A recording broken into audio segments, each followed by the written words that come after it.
Hello there. Welcome to the Poo Finger Podcast with me, Wayne Cooper, and Mr. Lee Neal. Cowabunga, my dudes. And over in the corner, his favourite decade's the 90s, reminds him of wearing his mum's 90s. It's a Kempin! That was a good one. Yeah, that wasn't too bad this week. Well, yeah. And it was quick. It was there. Yes. Yeah. Had one in the chamber. I did think of it earlier, and for once, I actually remembered it. Well done. Well done. Yeah. 10 points. Thanks, guys. Yeah. Hello, by the way. So, his favourite decade is the 90s, is it, Kemp? It's up there, yeah. Yeah. I'd say so. It was pretty decent. It's a tie between that and the 80s for me. The 80s? The 80s were fantastic. Oh, dude. They were slightly better than the 90s. It's old. Yeah. I'm from the 80s. So is Camp. Yeah. So are you. No. No, you were No, I born was- in 91. 90. 1990. Yeah. You're only a year older than the Philippoussis. Ooh. Ah. Ooh. Yeah, so this week is 90s themed. Thanks, Camp. I didn't choose it, I believe. I believe it was Mr. Neal. It was I'm me. going to blame you. Okay. Well, I figured we've done a lot of kind of movies, TV. Yeah. We've done a few games, like video game themes. Yeah. Let's do something a bit different. Mix it up a Yeah. bit. Then next time we're doing the 70s. Yeah. That none of us have seen. No, I fucking love 70s stuff. I love the 70s. Yeah, but we weren't there. Yeah. I don't care. I wish I was. Happy Indoor League. I wasn't even there on like an atomic level. I would have been in my mum's ovaries at the time. Because technically, we've all been inside our grandmas. Thank you, Professor Poo Finger.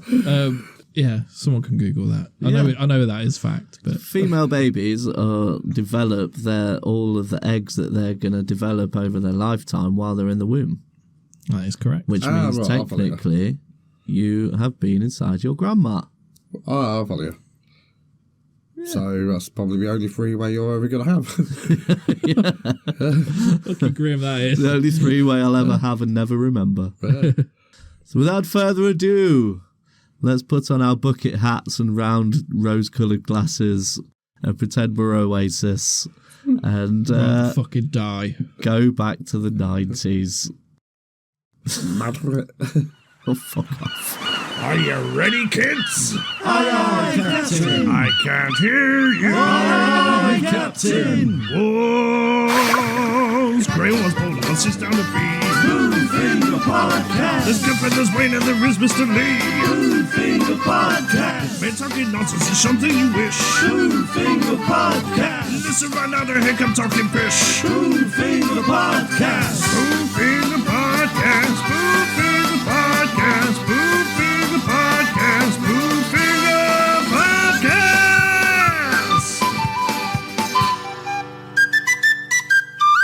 The greatest shit that has ever existed. Well, you better agree or else you're gonna get fisted. So, to start off this week, we are bringing back the GOAT. The greatest of all time. And for 90s week, Kemp's idea was, another one of Kemp's ideas. Was it? Yeah, this one was. Oh. The greatest year of the decade. Sounds 1990 like to 1999. Yeah, that sounds like one of my ideas, to be fair. Yep. Yeah. So we're talking the decade of the birth of grunge music. Yes. We've got Britpop. Oh, Britpop. Oh, lovely Britpop. There We is got- not much on this planet I hate more than Britpop. Oh, you Fucking. We got stand raves. We got ease. We got tie-dye t-shirts trying to make a comeback. only to a point. You still had all like your chains and your big sort of flared hippie trousers. Ugh. Which became more of a metal thing. But Yeah. I remember. We had the death of Princess Di. Yeah. Don't know why Yeah. that sticks in my mind. I think it's because I saw it on the news Yeah. when it happened. What was that, 97? It was 97, yeah. September, I believe. So I was 12. Yeah. Yeah, I remember that shit. Yeah, because I remember it was just before my 12th birthday, I believe. Or maybe even like the day before. Ooh. But yeah. Yeah. So what was the greatest year of that decade of shit? Should be a song for numbers. Great decade. I fucking hate the 90s. Let's just preface this whole episode by saying I'm not going to be a jolly person for this evening. I think we should save this a bit as a segment, like try and work out what actually happened to you in the 90s that really fucked you off. Well, 'Cause I did meet in the 90s, yeah. If I didn't black it all out, I'd be able to tell you. Right, so let's select some numbers. Okay. 1, 3, 2, 4. Piers Morgan. Who wasn't popular then? Still isn't popular now. Yeah. 1. Number 1. So the greatest year of the 90s was 1999 when the decade was ending. Oh, that's just rubbish. Is it? Well, a little bit, because the minimum you could have done there was because Prince sang about it. Yeah. I love Prince. Yeah. You could have led with that. It's a good song. Yeah. That's a great song. Of course it was. Prince wrote it. But the bad thing about that year is that Will Smith did a cover of it. Kind of. No, he didn't. He just did a song called 1999. You want to base No, it on- Millennium. I'll say, yeah, you want to base Millennium. Big Willie style. Yeah. That's Yeah. a fucking great album. To be fair, but bad. Yeah. Getting a jiggy pivot. Yeah, it's summertime. Oh, yeah, that's a banger. Yeah, I liked the run up to Army. Y2K. Yeah. I loved the run up to that. Even though I was only 15. Which is a really weird concept when you think about it, because obviously the whole Y2K thing was that the world was basically going to end. Yeah, I was well looking forward And to it. everyone was really excited about it. Like, it was a genuine, like, fucking everyone's Yeah, partying. what if it and- does happen? Yeah. Yes, It's let's like, it's party. nuclear annihilation, because all the fucking computers would go back to 1900 or something and stop working. But Yeah. the sad thing is, I didn't actually go out. I stayed in and watched the think fireworks I- on the TV. I think I got shit-faced and smoked a big spliff. No, you didn't, because you weren't smoking weed then. No, I just got drunk then. Yeah. You didn't start smoking weed till you were 17? 37. Yeah, that was about 17, yeah. Yeah. No, you're right, actually. Yeah. I think I just got drunk with Yeah. my parents. I was 9 and I stayed up to see the New Year in. And I remember on Channel 5, they did like a really big fucking martial arts movie marathon of like Bruce Lee movies, Van Damme movies, the good ones like Kickboxer and Bloodsport and stuff. And it actually started at about 6 p.m. and it went all the way through till midnight. So I remember just watching loads of fucking kung fu Awesome. movies while waiting for the New Year to come in. That sounds sweet. It was awesome. Oh, It was another a fond reason memory. 99 is the best year is because it's the year that The Phantom Menace came out. And my Yeah. boner for Star Wars was fully raging. Reignited. So yeah, there you go. 1999. Fair enough. Fair enough, yeah. Okay. Right. Wait. I know, I'm just loading the die chucker. This is a really German model. Vanto Chifa. 3. Right. So, now I've got 2 football things on here, yes. No, but- you've not. Yes, I have. 'cause we don't talk about football on this podcast. In fact, sorry, technically it's 1 on this bit. It's probably the only rule. No, there are 2 rules for you. Yeah. Is don't talk about football. Yeah. Or the podcast you talk about every time we see you. Yeah. So far, you've done one of those 2 things. Yeah, I'm going to And now you're planning on doing the second thing. planning is exactly the word, yeah. Yeah. Do you remember what? You're about to get fired. Yeah. Do you remember what we spoke about before Mr. Neal got here? Vaguely.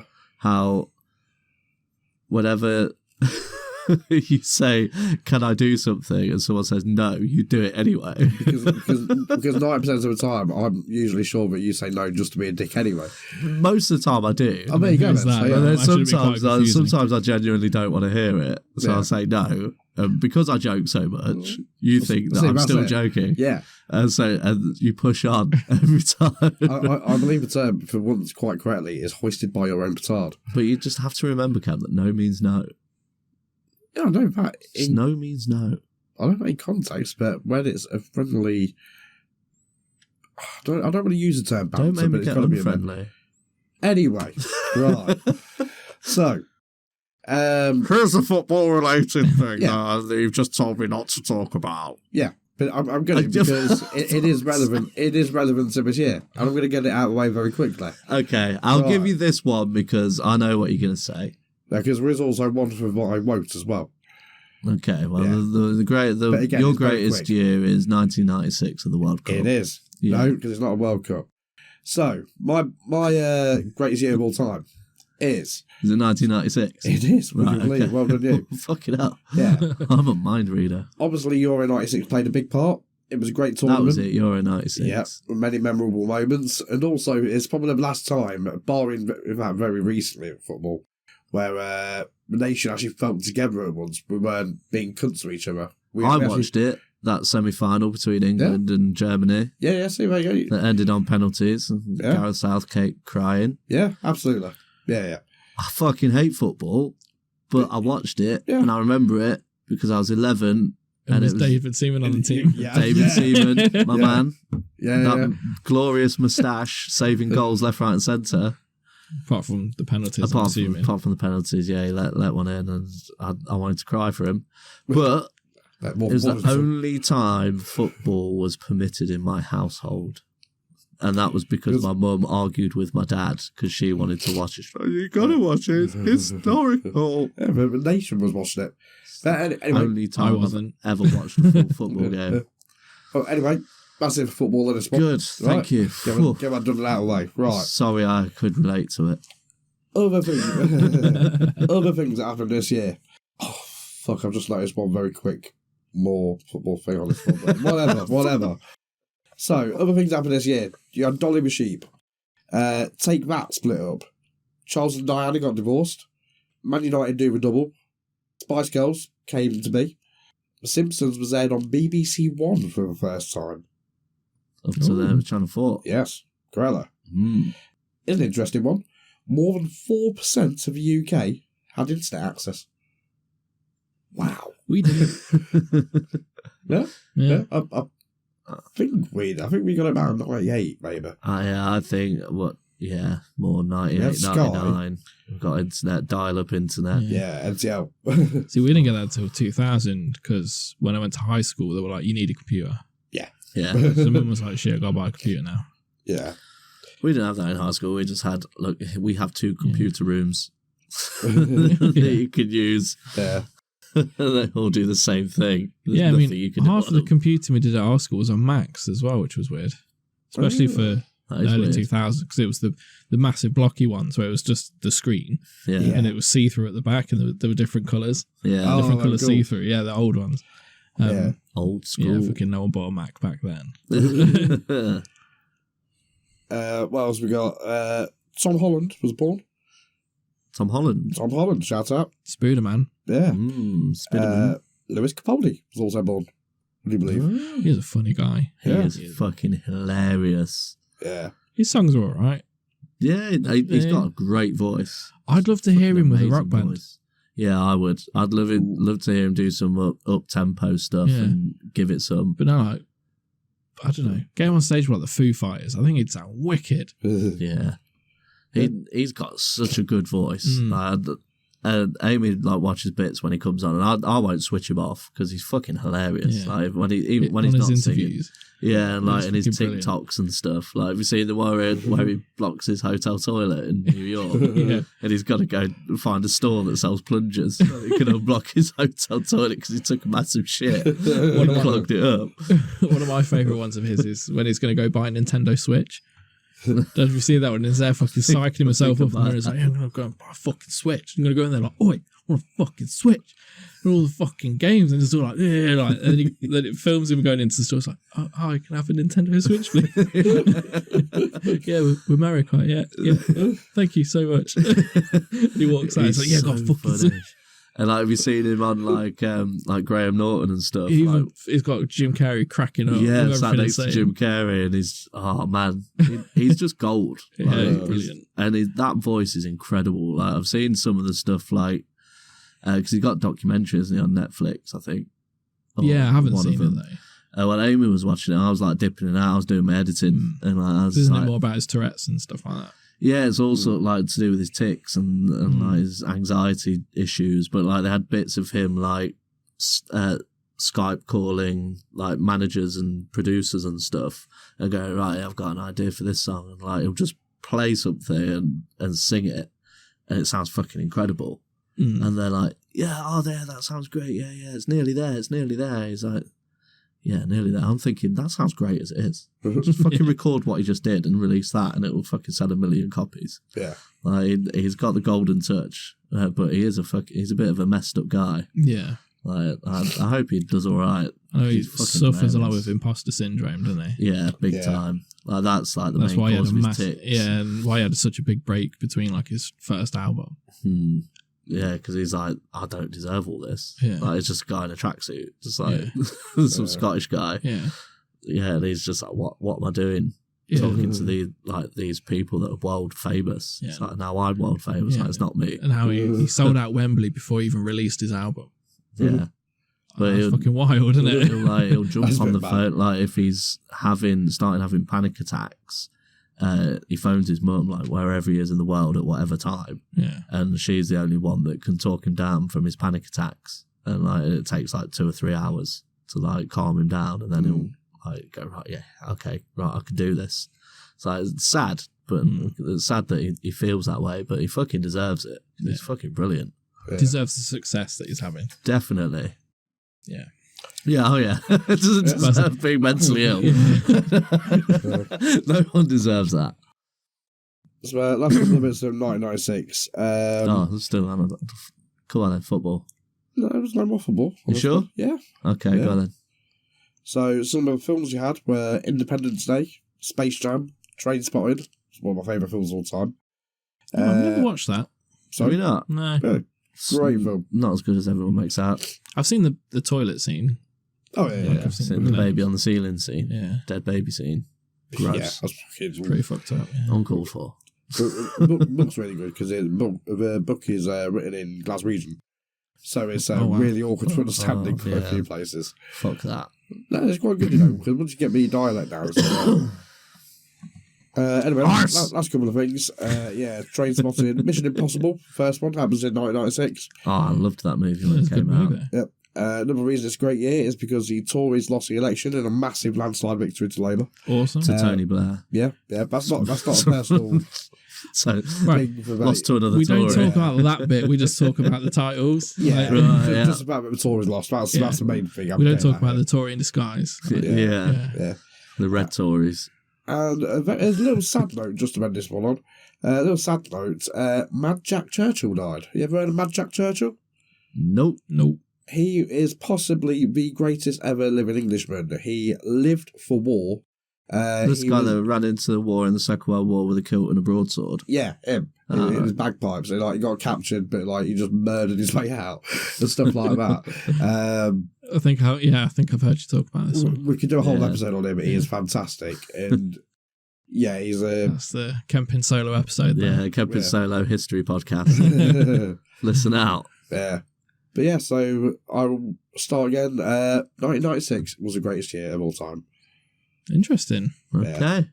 Fair doozies. Yeah. Let's roll that dice. Research, Yeah, I did no research. I've not done any. I completely forgot about this segment. I just instantly, as soon as you suggested it, was it yesterday? I was just like, yeah, it's the end of the decade is the best year of that decade. Ready? Yes. Piers Morgan. Oof. Roll again then. We hadn't decided any numbers, I don't know if it was... I did.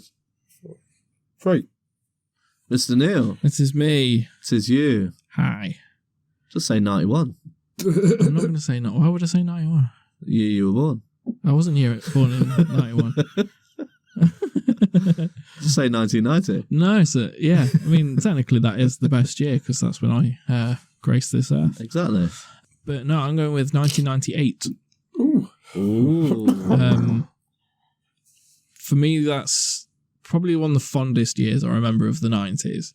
It was the year I got really into wrestling.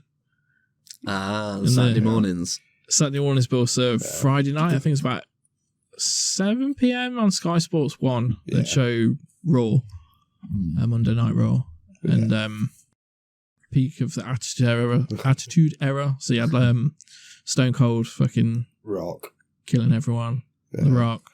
See, I was a little before that, maybe SummerSlam. Well, I was a little. I was like SummerSlam '92 was I started watching it. So yeah.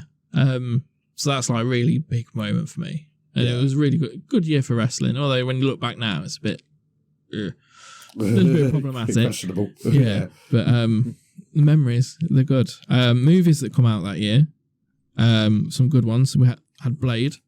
Oh yeah, yeah, great film. Great that film. Yeah, good one. Yeah, but I wonder if that's probably like the movie that gave Marvel the idea, like, shit, we could do this. We finally released a good one. Yeah. It was at the time when they didn't have any rights to any movies for themselves. And so, that gamble paid off for Blade. Then obviously next up, was it X-Men next or Spider-Man? X-Men. It was X-Men, wasn't it? That was 2000. Spider-Man was 2001. Yeah. Yeah. Like, that's when they started paving, like, that first X-Men movie. People were like, whoa, superhero movies can be good. But yeah, Blade definitely Blade's kicked awesome. it off. Fucking great movie. R-rated as well. Yeah. Small Soldiers. Oh, yeah. Good fucking classic. Godzilla. Which at the time was fucking awesome. Godzilla.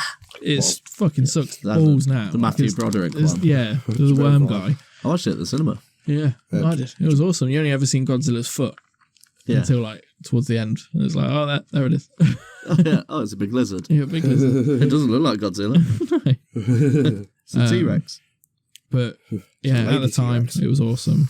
Oh, yeah. Dr. Dolittle, that was fun. Rush Hour. I've still not seen Rush Hour. You've never seen Rush Hour? Never seen Rush Hour. Oh, mate. Even I've seen that. Good film. Fucking great movie. I was never a big fan of Chris Tucker because his voice annoys the fuck out of me. Yeah, but with him pairing up with Jackie Chan, and it's a Jackie Chan that doesn't know much English as well, like genuinely, like he didn't have a clue. But yeah, they work so well together. It's brilliant. All the bits that I've seen, like, because I saw like trailers and clips and stuff, and it did look like they had a really good chemistry, like good buddy cop chemistry, and like looked like they had a good laugh. Because I saw the bloopers for it for the first one. And like, they looked like they had a good giggle, especially with Jackie Chan misunderstanding shit that's being said and not understanding the direction and stuff. He's like, what? But such a good movie. You got to watch Rush Hour. Yeah, it's on the list. Yeah, it's on my Captain America list. Yeah, gotta do it. I think it has to be a meme of what was it? If to protect you in a fight, would you rather have Batman or Jackie Chan holding a baby or something, or whatever it is? This again. Jackie Chan with a chair. That could have been it. Yeah, you're in fucking like trouble if there's chairs around. Yeah, no one stands a chance. Or a step ladder. Yeah. Yeah, maybe the answer is clearly Jackie Chan because he's invincible in that mode. He's pretty much, yeah. But yeah, great year. Fond memories. Seeing all those movies. Started watching wrestling. I think I started skateboarding around then. Skateboarding was kind of coming up towards the late 90s, wasn't it? Like, you'd hear of Tony Hawk. But I think that's probably more early 2000s when it really kicked off. But I remember having a skateboard. It was one of the, the fish boards, like the old school ones, where it had the flat nose. Yeah, the 80s flat jobby. And I got some Bowers as well, skates. Ooh. See, I always wanted a pair of Bowers. But, because 98, I would have started skateboarding then. Yeah. I was 13, little fat kid. Couldn't pop an ollie for shit. But yeah, me and my cousin Drew started skating at the same time. Yeah. And he's just one of those jammy fuckers that'll go, oh, let me just see if I can do a kickflip. Lands a kickflip. And he's just, oh yeah, I can do kickflips. I'm like, yeah, you can, you fucker. He's well jabber. I never landed. I skated for probably 4 or 5 years, like as much as I could. Never landed a kickflip. Yeah. I was trying them every day, and just kept smashing my toes. Like couldn't commit. Like I was too. My problem with skateboarding is I've always been too afraid. Because Me too. my brain, like if I looked at like a ledge and I was like, right, I'm going to try and no slide this ledge, my brain would just go through every scenario in which I can get hurt, trying it, like all the things that could go wrong. Yeah. So it always stopped me from like committing to it. I'd get on the ledge and start sliding, but I'd never be able to get off and land it and roll away because I was always fearful of landing on the board and the board going. Yeah. Yeah. And then you're going to smack your head on the rail. Yeah, exactly. And then I'm going to end up in a coma and I've ruined my life. And so, yeah, I was always too fearful for skating. And then about 6 months ago, before I hung the skateboard in the studio, Old Faithful, my baby, I've carried it everywhere with me for the past 15 years or so. And I put it on the concrete out there. Yeah. And I was like, watch this, girls, and attempted a kickflip and landed it. And I was just stood there like, what? What? I was like, did you see that? Did you see that? They're like, yeah. I was like, no, you don't understand. About to say. Yeah, well done. Yeah, because I know what that means to you. I thought, I'm not even going to try it again. It's like your white whale. Yeah, I was like, I'm not even going to try it again. I'm just going to not tempt fate. Yeah. I'm just going to put the skateboard away and just be chuffed with the fact that I've landed a kickflip. Yeah. That's been my only goal for my entire skateboarding career. But yeah, I was similar to yourself. Like, I hated getting hurt, which sounds really stupid. But like falling off was like the worst thing for me. And I'd done it a couple of times. Obviously, like you're bombing down a hill, your wheel hits a rock, and you're gone. You're flying, properly eat shit. I hated that. So I was always I could never commit to anything. I was pretty good at like riding around on it. Like, you know, for a couple of years, it was like my mode of transport. I could cruise for days. Yeah, I'd just cruise everywhere around. on it. Yeah, and then was it I think it was last summer I bought myself a skateboard because they're dirt cheap now. Yeah, for a full setup, like a proper setup. Fucking as well. disgusting how cheap they are. Because I remember I always wanted a birdhouse deck, but they were close to like 200 quid just for the deck. Yeah, and then it's Tony Hawk, so it was the best one. Yeah, exactly. I wanted it. It was like, Mum, I could do all the tricks on that board because it's Tony Hawk's board. If I have that board, I can do the tricks. Yeah, that board is what lets people do them tricks. You know, and trucks were like 80 quid. I remember wheels were around 60. Like for a full setup, bushings were like 30 quid. Yeah. And like if you didn't have the right bushings and bearings. Yeah, like, there's no point in having a skateboard. Yeah, that's it because it doesn't go. Whereas now, like a birdhouse deck's 50 quid. Yeah. But you can get complete setups. I got a complete setup for £60 and it's all like branded. Yeah. It's Element trucks, I've got Element wheels and Globe deck. And is it Red Schools or School Reds? Oh, or the Spitfires. Yeah, that was it. Spitfires. Yeah. Bearings. So like, it's a fucking. Like, this is such a good setup. And they like, were the back top in my bearings. day, like they, like when I was, because I had that made for me from the guys in Casino, and that's a plain Casino deck, and then some bog standard trucks. I'd got in there and said, look, I have 80 quid. What? Can you make me a skateboard for 80 quid? And they were like, yeah, don't worry, we'll sort you out. And so like they gave me staff discount and everything, and they got the deck and the trucks, and it's all basic shit apart from the bearings. I think were half decent, but I always wanted to set a Spitfire bearings because you just spin the wheel and it'll just roll for days. Yeah. and it's the smoothest roll. And now they're standard. Spitfire just standard stock bearings. Yeah. So what? That's insane. Wild. And kids don't know how good they got it these days. I remember the Element wheels I got. I'm like, back in my day, this was like 80 quid for the wheels. I remember because I always wanted Element stuff because that's what BAM rode. Yeah. Get the pentagram wheels. Yeah. You know, and I got it, and it came with my trucks. It was like the wheels were a freebie. Like the fuck. Yeah. Absolutely mad. I couldn't believe that I bought a professional setup deck for fuck all. Literally, I think it was like 65 quid. You can still Free spend delivery. a lot. Like, because do you know that Andy Anderson that I've been sharing videos with you guys, he's a fucking wizard. He's like, he is the best skater around, in my opinion, at this moment. Modern day skaters, like he is doing some unbelievable shit. And he's like designed his own deck, and Like, it amazed me when I started watching skate videos again. Like, I discovered them on YouTube like about 6 months ago. I was like, I'll start watching them, and got really into them again. And watching all the moderns, because I've been out of the loop for like 20 years. Yeah. And like, so, and like seeing that, like, because when I was skating, it was this standard oval deck with the two kicks, the double kicker, and or an old school 80s. Single kicks come back, innit? Yeah, and now that I've seen all the fishtail boards or the little penny boards and stuff like that, like, and people riding all these different styles, and this Andy Anderson's got his own shaped deck. It's like a double kick, but the tips of the board are flat, so that you can do flatland stuff, and and it's designed so that the deck of the board runs flush with the wheel for primo stuff, so he can like slide on the board, and like it's all like, and like the concave on it is like got different lumps in different places for doing like pressure flips and stuff like that. It's like, this is insane, man. And like, and his deck, and he's got a fucking awesome design on his deck as well. It's like a Guns N' Roses style skull from Appetite of Destruction, but it's him with his glasses and his helmet, his trademark helmet that he wears. But they're like 120 quid just for the deck. Yeah. I'd love to have one to hang on the wall. Yeah, it has kind of flipped, because I looked at getting a Braille deck. I really like one of their skaters called Chris McNugget. Oh, I love him. He's fucking, because he skates like Bam. Yeah. So it's all nollies and no slides and like he's my weird transitions. Favorite. Yeah, and he'll just have a go. Yeah, he just like the camera guy will go, oh, hey, McNugget, just double flip that stair set. Yeah, okay. Yeah. I'll try to do a switch. Yeah. Like, have you done it before? And it's like, no.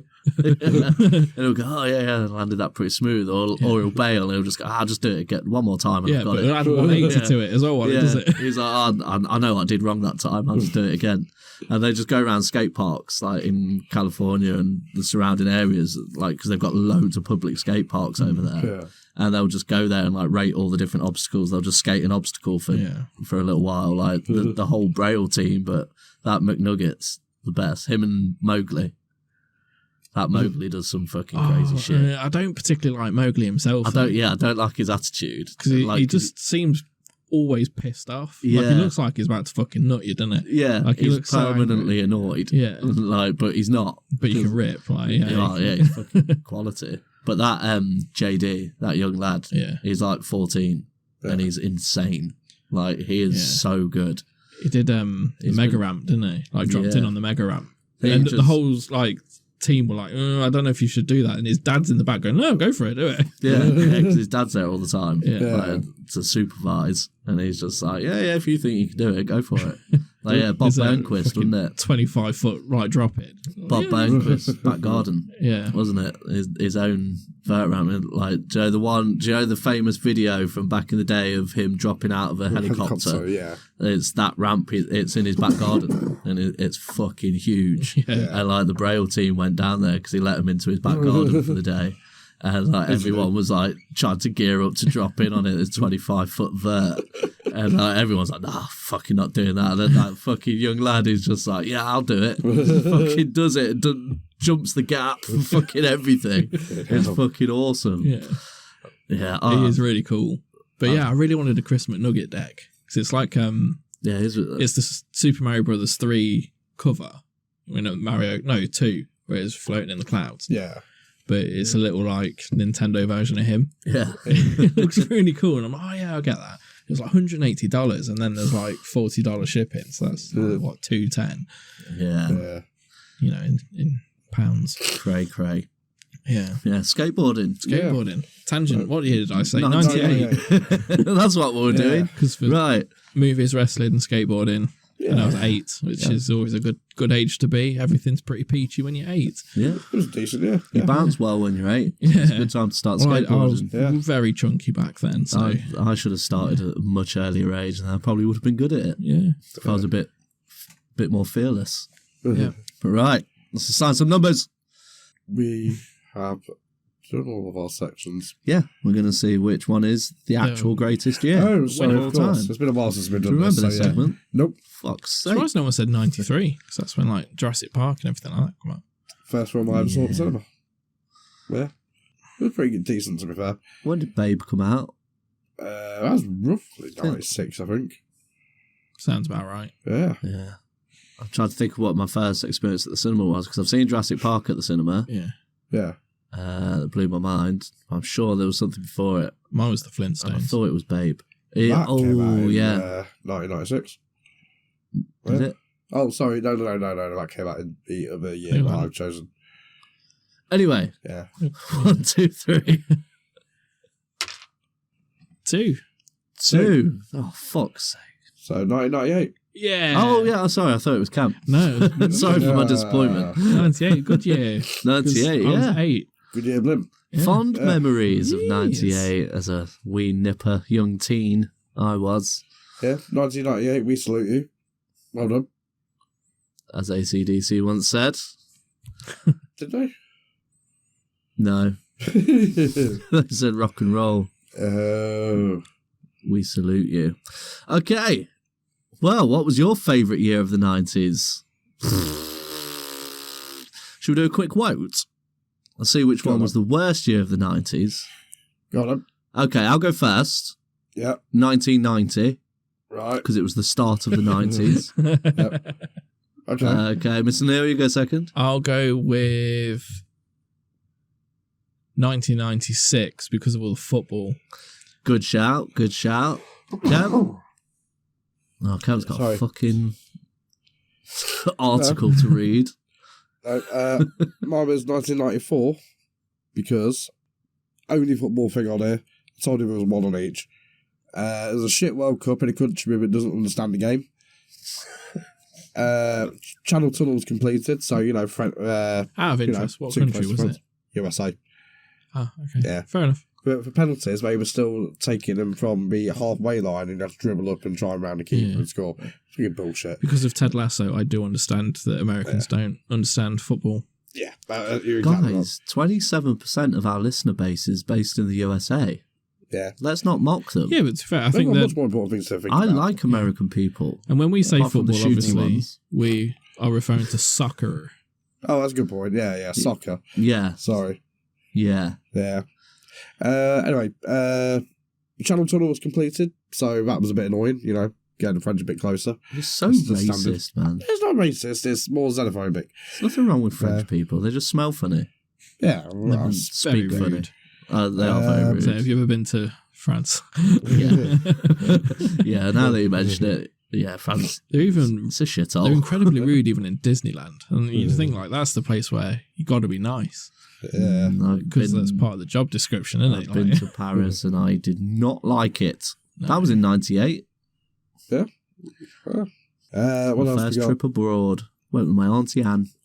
Oh. Me and my Auntie Anne shared a hotel room Ooh. in Paris when I was 13. Excuse me. Sorry. Nothing happened. That's why you don't like the 90s. That's a good point. Spike Little loves bit. it. No, I'm very grateful for the opportunity to go travel abroad. It was interesting. Yeah. Other things that happened, you had O.J. Simpson got chased in his white Bronco. Do you remember that? How was that bad? That was one He- of the best things of the 90s. He didn't do it. It was more But if for he his did- mental health. I don't know. I don't believe it was that bit. I think this was after that. After he was acquitted of that. Yeah, he went on the run. It was a later sort of escapade No, it was- of his. No, it was that, wasn't No, it? yeah, it was that. He was failing to show up at court. I And he agree went with on a crazy Yeah. ride to try and escape the police, but only drove at 20 miles an hour and had the whole of the LAPD following him with the blues on. Here's another one for you. The Sunday trading laws came into effect, allowing shops to be open on Sunday. And that Ooh. really frustrates me. I like Sundays. Sundays are a day of rest. They're a day to have a You're not nice religious? home-cooked... No, but they're nice to have a home-cooked meal at home with your family. I understand that all professions can't take Sunday off, but that's why we can rotor it, sort of thing. I know it never happens, but anyway. It's annoying. This places should be closed on Sunday. No, Let- 'cause then let how people do you chill. go and get a loaf of bread and a bottle of milk when your children need feeding? Yeah, that's why you do have like little Sunday sort of not Sunday, like convenience stores that do open for something like for 5 hours on a Sunday. Yeah, so you need them. Yeah, but that's a convenience one. That's the idea. of it. You just don't like it because your shop's open on a Sunday. Pretty much, yeah. Well, your shop doesn't really need to be open. Pretty much, yeah. On any day. Anyway, moving on. FP, sponsor us.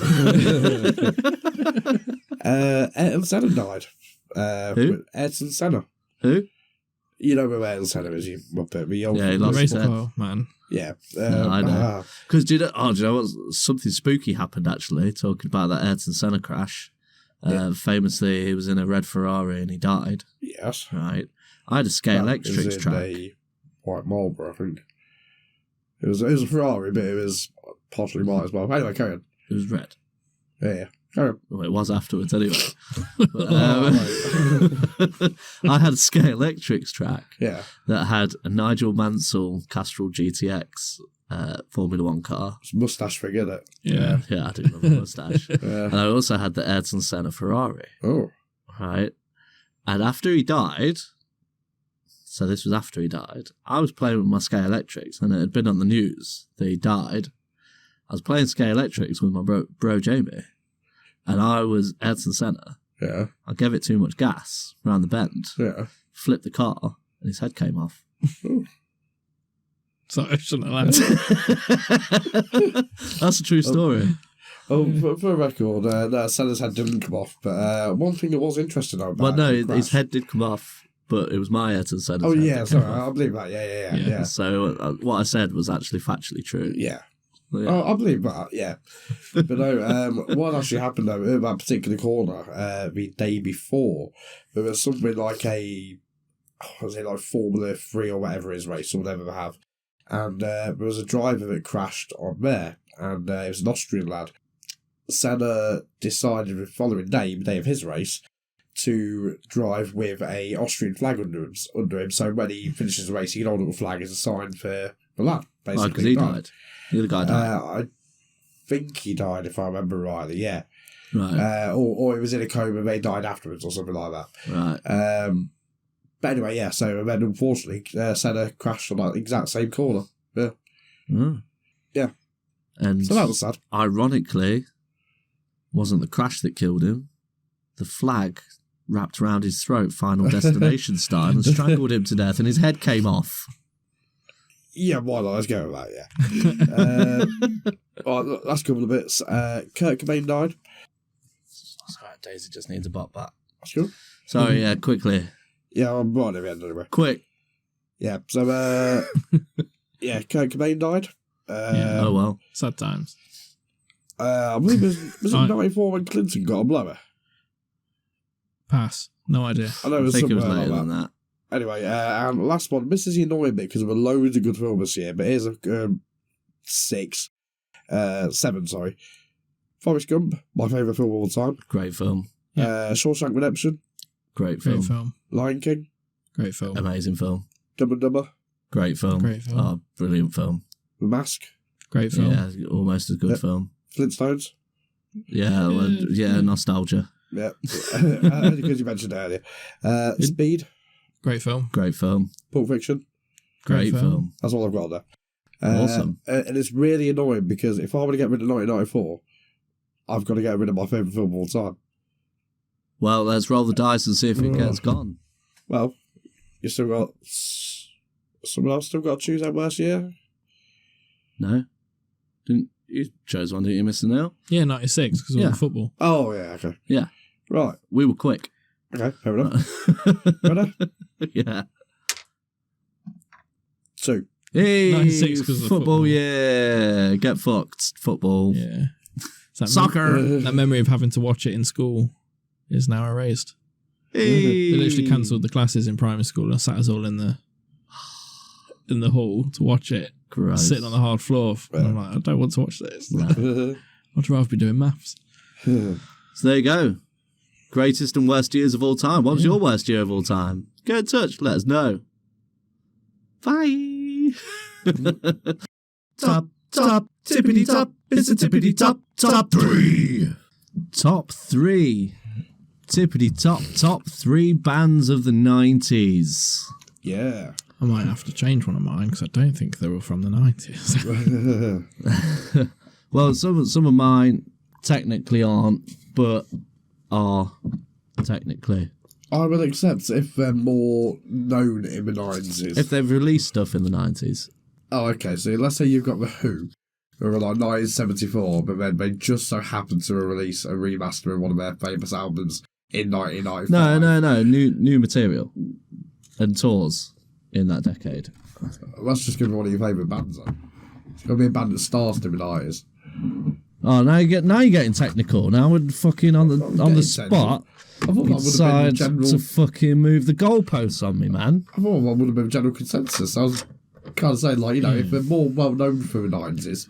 I'd say mine are more well known. Like they did Yeah, form in the 80s, but Right. in the 90s they kind of changed what they did, and that's what they're known for. Yeah, I was saying that. Yeah? Yeah.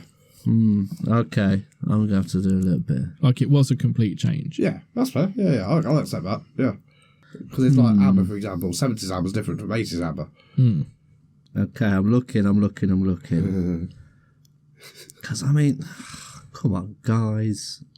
Mate, We'll see. We'll see when we get to it. You can allow it or not. I had to, yeah. No, I've been trying. Ooh, Because when I did mine, I had to go through it. There's so many bands I was like, oh yeah, maybe we're in the 90s. Nope, 1989. And I had to say no. okay. Now I'm going to drop mine out, but I will let you know, just as an honourable mention, that one of my picks was going to be Aerosmith.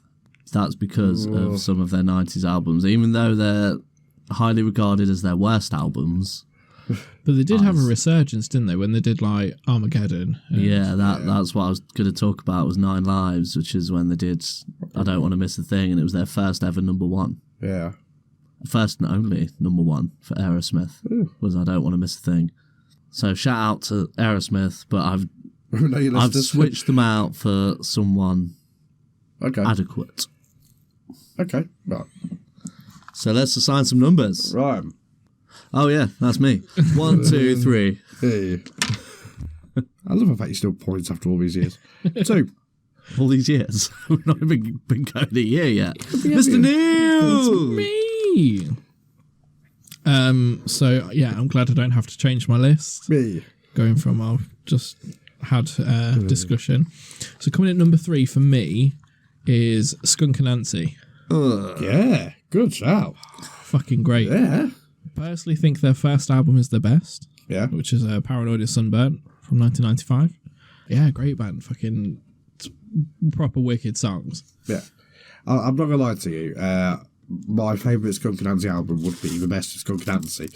I'm not too into them, but I do know we had a couple of standout fucking albums. Yeah. Yeah. Their opening track on that album, it's called Selling Jesus. Yes. Fucking incredible. I think it's personally the best one they did. Yeah. That's my number 3, Skunk Anansie. Good shout. Coming in at number 2, this is the one that raised a question. Oh. Because technically they formed in the 80s. It's Pantera. Yeah. Okay. So the first iteration of Pantera was in 1982.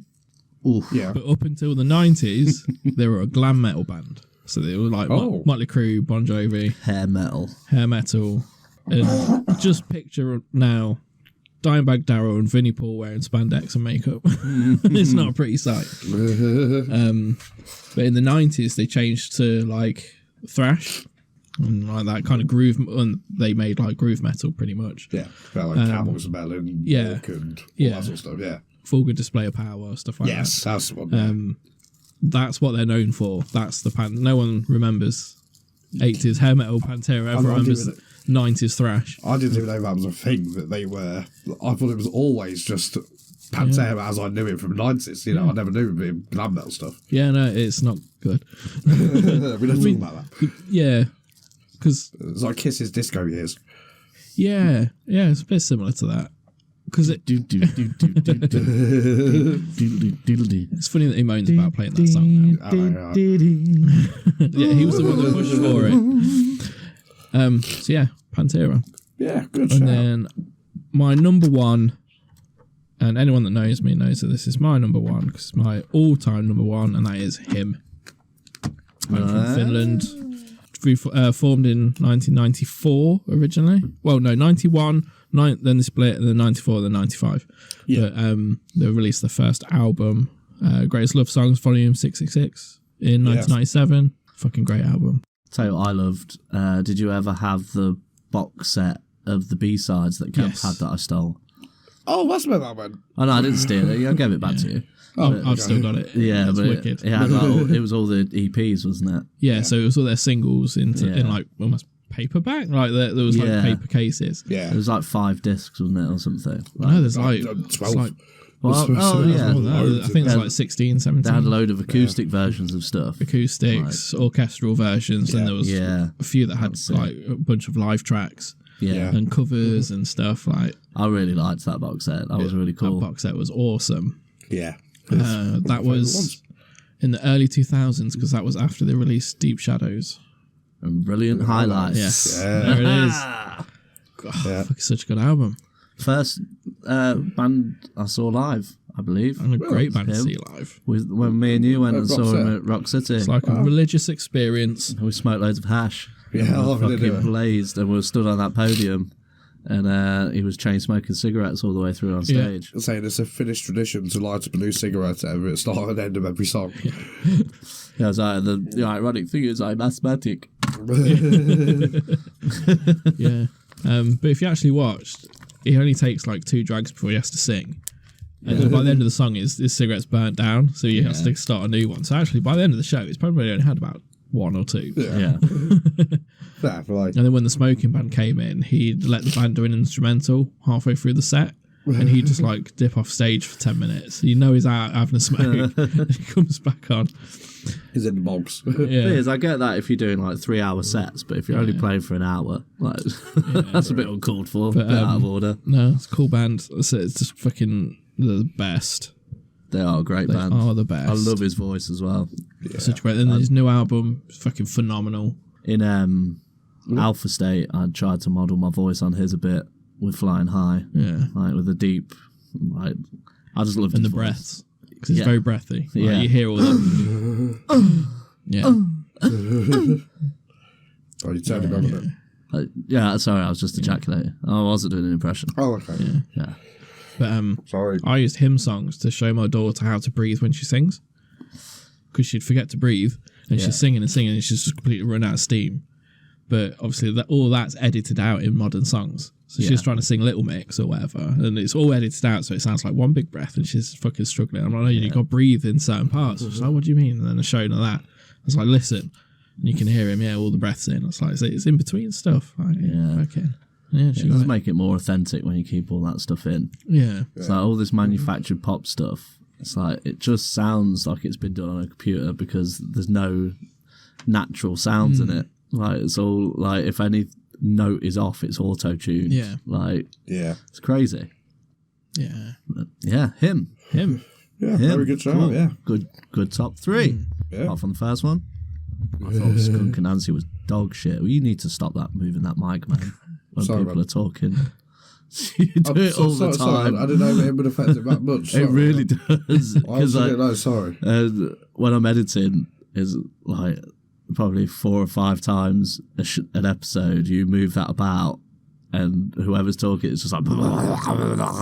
Sorry, I honestly don't know who's about. I'm sorry. Yeah.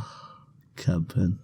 Sorry, man. I'll try and remember not to. Okay. Yeah. Skunk and Nancy not for you then. No. I mean, it's a bit of an acquired taste. Like. For me, the 90s is the worst era of music ever. Out of all of music. I fucking can't stand it. It's like the majority of it anyway. There's I'd agree with that some exceptions. Like pop music was what it was. It was manufactured dog shit, but it's always been the same pop music. But like I hated grunge. I didn't like thrash metal or new metal when that came about. And that was more 2000. Early 2000s. Yeah. But yeah, and it was the explosion of rap music, which although I appreciate the talent that went into rap music back then, like modern rap music is absolutely atrocious. Yeah, there's no skill. Yeah, back then when they were using proper tracks for backing, like they would use like James Brown for backing, like groups like Jurassic 5 and stuff like that, where they had like soulful stuff and like they'd have vocals in it, like proper vocals too, and it just sounded cool. but it wasn't for me. And like that was becoming massive, and like all the wannabe black guys, like all the wiggers we used to call them, back at school, the white guys want to be black. It was just, they're trying to be Eminem. It was just so embarrassing to watch. Yeah. So yeah, for me, the 90s as a whole.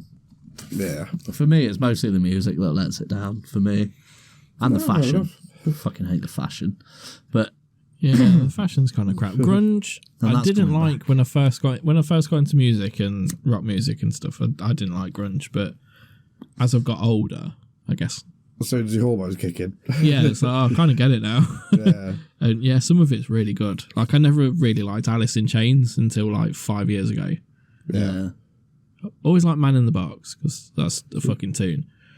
But well, listen to like. Because I've only just recently, because I listened to classic rock radio in the car, and like they play stuff like Pearl Jam and Soundgarden and stuff, and I just hate the voices. I know that American grunge, like that Seattle grunge, like the birthplace of grunge. Yeah, it's just. I find Soundgarden weird to listen to when knowing what Chris Cornell could do. Yeah, he's got a great voice. Audio Slave onwards is fucking phenomenal. Yeah. Like everything he touched was gold. Yeah, because I've heard some of his solo stuff as well. Like, because I've always had a hatred for Chris Cornell purely because my one and only chance to see Aerosmith, I went to Hyde Park, Hard Rock Calling, got to see The Answer, who were fucking awesome. Like I discovered them at that gig, and I was like, these are great. They're like a Irish Led Zeppelin, but good. Not as overrated. I saw Jet, who at the time were one of my favourite bands, definitely my favourite band from the thousands. And then it was Chris Cornell, and then Aerosmith. And there's 100,000 people in Hyde Park. Hyde Park, for people that don't know, is flat, just completely flat, just a big expanse. And so I'd managed. Throughout the day, it was going on from like 12 o'clock in the afternoon, and Aerosmith were due to go on like 8 or 9. So I had the full like 8 hours there, like, and I'd managed to slowly work my way to the forward, like to the front, right to the very front. I was like, yes, fucking it. I was like 5 people away from the barrier, and I was like, this is the spot. Like, I'm fucking at the gangway where Steve Tyler's going to come prancing down, twirling his fucking ribbons on his mic stand. I was like, this is it. And Chris Cornell came on, and he was playing his set, and I was like, right, yeah, he's coming off in a minute. And he was like, oh, I was backstage talking to my buddy Joe Perry, and he said that if you guys were up for it, I could go on a little bit longer than usual. And everyone started cheering. I was like, no. And Aerosmith would do what? And I'm in London. I've got to get a train back, like the last train back. I've like planned this perfectly. I spent all day at this shithole and like fucking dealing with crowds. I was not having it. I was like, no, you dickhead. And it obviously there's nothing I could do about it. So he starts playing like 3 more songs, and during the last song, started chucking it down with rain. And so I was getting soaked. I was like, I can deal with it. It's fine. He's going to be off in a minute. I'm going to get to see Aerosmith. It's like been my lifelong dream up until that point. And then everyone got their golfing umbrellas out in front of me. Oh, no. And I couldn't see the stage at all. Like, my view was completely blocked. Like, I was livid. So I was like, right, I'm going to go to the back of the crowd. 100,000 people. To the back, so I could watch them on the screens, like with a good view. Yeah. Got to the back, everyone's got their umbrellas out. Just can't even see the screens from the back. And I just remember just going, fuck this, I'm going. And the girl I was with at the time, she was, no, what are you talking about? Like, you've waited all day for Aerosmith, you're finally going to get to see him. I was like, no, I'm fucking going. Like, what is the point in being at a live gig to experience them live if I can't see them? And so I just listened to a live album, one of the numerous live albums that I have. I had every single Aerosmith CD that had been released, like in my collection. And at that point, it was like 28 or something, like including live albums and compilations. I was like, I'll just go listen to one of them, and it'll sound better.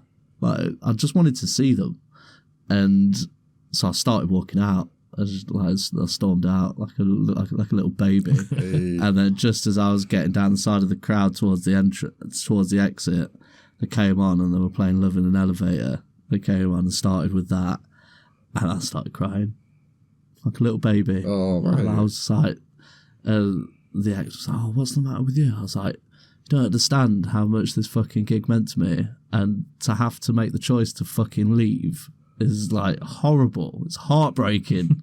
She was like, "You're a twat. Like, let's just fucking go. You've ruined it." I was like, "Nah, whatever." So yeah, sad time. What were we talking about? Top three. Top three. Give my top three. It's someone else's turn now. 1, 2, 3, 4. I declare a poo war. Juan. Yay! So, as expressed, I fucking hate the 90s for music. However, I do have 3. Coming in at number 3, replacing Aerosmith, is Hanson. Fair. Not because of Mbop. I only really know them from... They did Mbop, and then in my mind they vanished, and then they did a comeback like 10 years ago. They did a song called Lost Without Each Other. That was it. And it's fucking brilliant. Yeah. It's probably the best song ever recorded in the 90s. Yeah. It's really good. Really good. And that's the only other song I know by Hanson. But that cemented them as my number 3 in my top 3 because it's that good. We'll have to give it a Google. We'll have to have a pause and Google. Yeah. Right, let's pause and Google it now. So there you go. Mr. Neal, what are your thoughts? I approve. That's banger, that one, wasn't it? That's a tune. It's unexpected. Yeah. It's cheesy, it's corny, but it's also really cool, really well put together, really well produced. We were just commenting on the harmonies, the melodies. It's fucking brilliant. Yeah. It's a toe tapper. It's a great song. It's one of those feel-good songs that, like, I don't know if you guys ever listen. Would that have been 90s? Top Loader? Yes, it was. Never a big fan of Top Loader. 1990s. Late 90s. See, I was a bit sick of Dancing in the Moonlight, but I got the album, and the album's really good. But then on the second album, Magic Hotel, there was a cover that they did called... Oh, shit. It's one song that I can sing from beginning to end at any point when it pops into my head. Oh, I know which one you remember. It was my happy song. It was quality. I used to sit in the carport, smoking ganj, fucking listening to it on repeat. Oh, that's gonna. Oh no! Oh, hang on, I'm making a quick note to add it to our Twitter feed later. But that Hanson song, "Lost Without Each Other," is one of them songs that is just feel good, happy song that you can just listen to guilt free, even though it's Hanson. So yeah, Hanson's my number 3. Interesting. Just purely for that song. My number 2 would have to be Guns N' Roses, because arguably the 90s was the height of their fame, and it's also when they ended up imploding. Yeah. But off the back of massive success. So, and Guns N' Roses, like, they're just brilliant. It's such a great band. Like, not so much now. Yeah, now they're just like, it's like with all of the acts from way back when, they're all just like tribute artists now. Yeah. Just playing them songs, the classic songs, and trying to play them properly. It's like Motley Crue are just an absolute joke now. Yeah, Vince Neil is I've seen them live. I've seen. They still put on a fucking fantastic show. Yeah, you can't fault them for putting in the effort and giving it their all, but Vince Neil should not be singing. I remember when I was watching them, and it was when I fucking loved Motley Crue at the time. Opening act was Steel Panther. Awesome. Motley Crue was second. Love Steel Panther. And Def Leppard headlined. Great bill. Yeah, we're watching Motley Crue, and I'm super entertained. And I'm like, this is probably the best live show I've ever seen. There's fireworks, there's a drum roller coaster, there's dancers, flames, fucking the works. But they sound garbage. Like, they sound fucking awful. Vince is there like, still doing fucking Vic Reeves. And yeah, Nicky was just playing open note, so everything was just dum dum dum sound, and it was so low in the mix, like you could barely hear him. It was literally just Mick and Tommy carrying the whole show. All you could hear was guitar, drums. They were both like phenomenal. Vince is there screeching, and then Nicky's just whispering in the background, but he's just throwing like devil horns and stuff at the crowd. When you watch Vince, you can see him struggling. Yeah. Like, you can see he's really forcing himself to try and sing, and it's just fucking noise coming out. It's like, just stop, dude. Like, back in the day, you were young and you had young vocals, and so you could do all that. Because it's a voice that he's putting on, essentially. It's like with Axl Rose when he sings. Yeah. Like, they can sing straight. Like, but they just don't, because they're known for that gimmicky voice. Yeah, like they lean into it. Like, luckily, Axl Rose can still kind of do it, kinda. He's at his limit. Like, he's not got long. Like, but when he did the AC/DC stuff, that was really good. It was really good. But his gimmicky voice fitted that music because of Brian Johnson's gimmicky voice. He's a great singer when he's not doing the voice. Yeah. But yeah, Vince Neil, stop. Yeah. But Guns N' Roses, early 90s, they were fucking killing it. I mean, Slash, I've always thought Slash sounded really good. And obviously he's got a really cool gimmick, like Slash is cool. But I saw him live when he played with Velvet Revolver. Yeah. And he was fucking garbage. He was like playing out of tune and everything. He was absolutely awful. And some of the clips I've seen of the newer Guns N' Roses stuff, some of it he's like fucking on point and he sounds great, like the band sounding good. And then you see others and it's like, oh no, this fucking sounds shit. And it's not just Axl, it's like the rest of them as well. But they've all got to lose it at some time, haven't they? Yeah. Like, the time goes on, wears them down. But yeah, Guns N' Roses, Live and Let Die. Great cover. But yeah, in their prime. Fucking hell. When you were young and your heart was an open book, you used to say, live and let live. You know you did, you know you did, you know you did. But in the sea of a changing world in which we live in, we're getting a copyright strike, aren't we? Makes you give in and cry. To live and let die. Yes. Yeah. Yeah. And You Could Be Mine on Terminator 2. Yeah, the soundtracks were on point. Yeah, to be fair. They were the kings of the soundtracks. Yeah. Yeah. Yeah, they did Sympathy for the Devil for, was it Fear and Loathing? Don't think it was for that, no. Well, it was included in Fear and Loathing. It was in. I don't know. It was in that, yeah. But I can't remember what it was for now. It was something random like Airheads, isn't it, or something? Ghost or something. True Romance. Oh, might have been True Romance. But anyway, they're my number 2. Yeah. My number 1 is the Black Crowes. I listen to them all the time. Yeah. They were formed in 1984, but it was 91, I believe, when they released Hard to Handle. I was just about to say something silly. Which I've played in pretty much every band I've ever been in. And I fucking love it. Love that song. Yeah. We played it when I auditioned for your band. Did we? Yeah. Ooh. Awesome. Yeah. When I fucking nailed the audition and you still didn't hire me. Again. I'm sorry, man. I'm not auditioning for any more bands. The past is called I let you in my band. You didn't let me in 2 of yours. A wise man once said, the past is called the past because it has passed, man. Let's just leave it. We should focus on the present because it's a gift.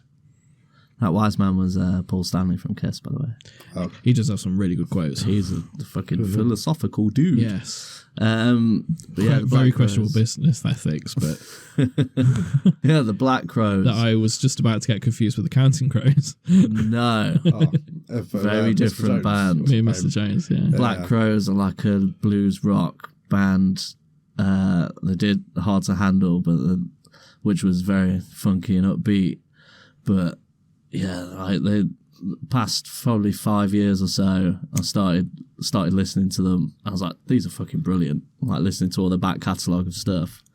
And then a few months ago, to my surprise, I was on the YouTubes and a video came up, the Black Crowes live new EP in full. And I was like, oh, what's this? And I like clicked on it.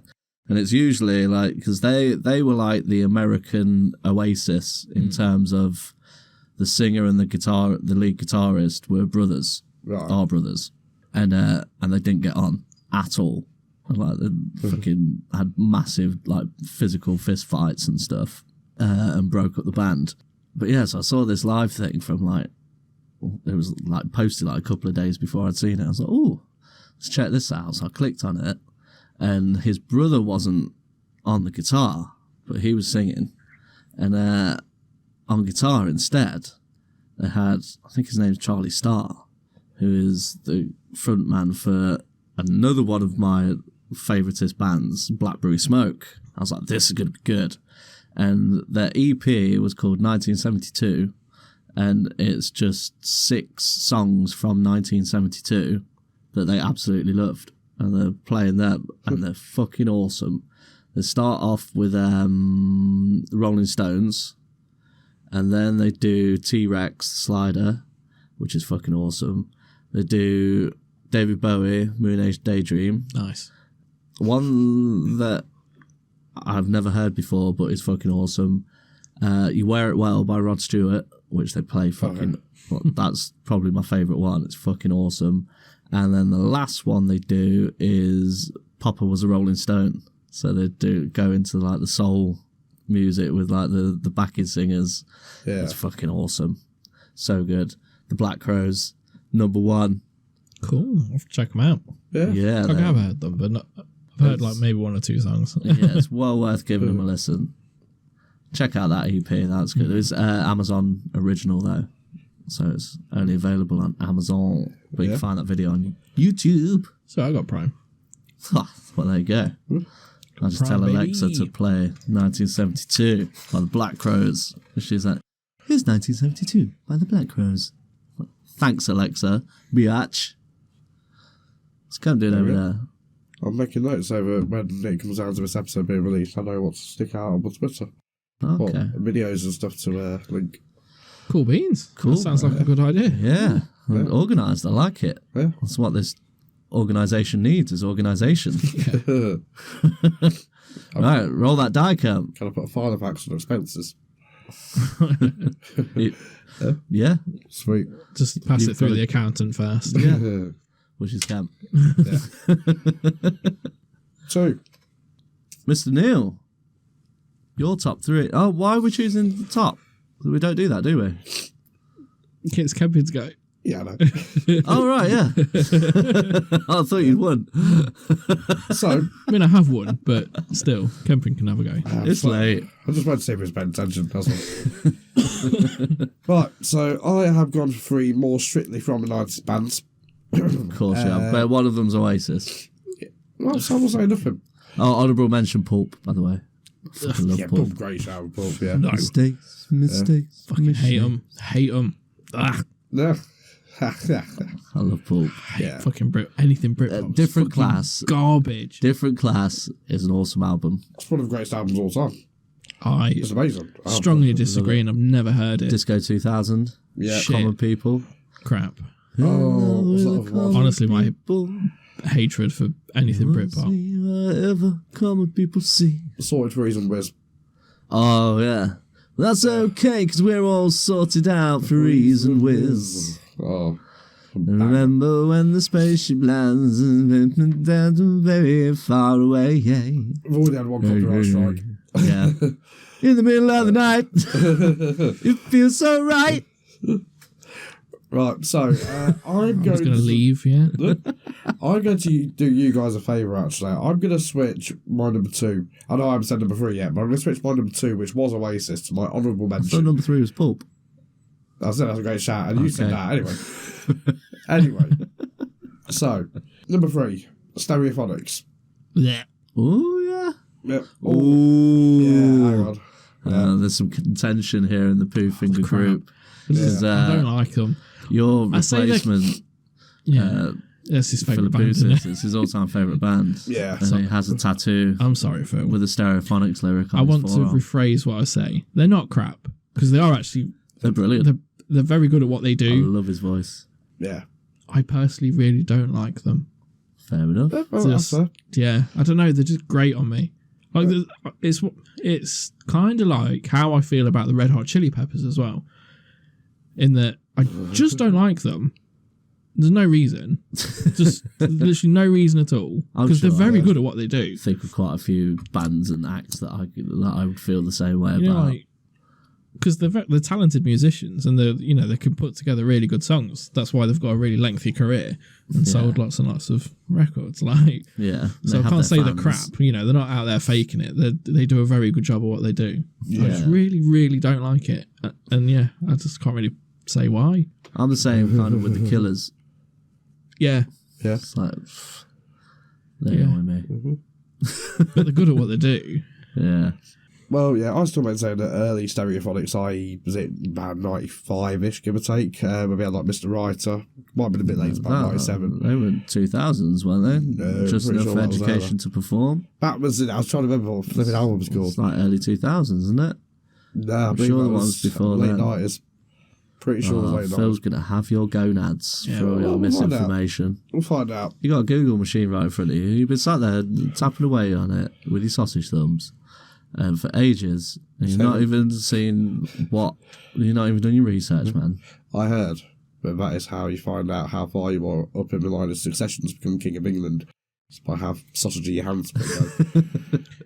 In that case, you should be king. Hey. Oh, I've got to show you. I'm sorry to our audio listeners, but I've got to show these guys something. So I was in Asda the other day. Yes. In the reduced bit, because that's how I roll. That's where I live. Yeah. And obviously there's loads of Coronation chicken branded design stuff, and one of them was sausages. Oh, please let it be what I think. They're like foot long, king size sausages. King's fingers sausages. Yeah, and honestly, they were like a foot long. They actually look like his fingers as well. And they look like his fingers. Oh, and Camilla's delight. Yeah. It cracked me up. I was seriously trying to convince my daughters that King Charles's name was actually King Big Ears Sausage Fingers the Third. Yeah.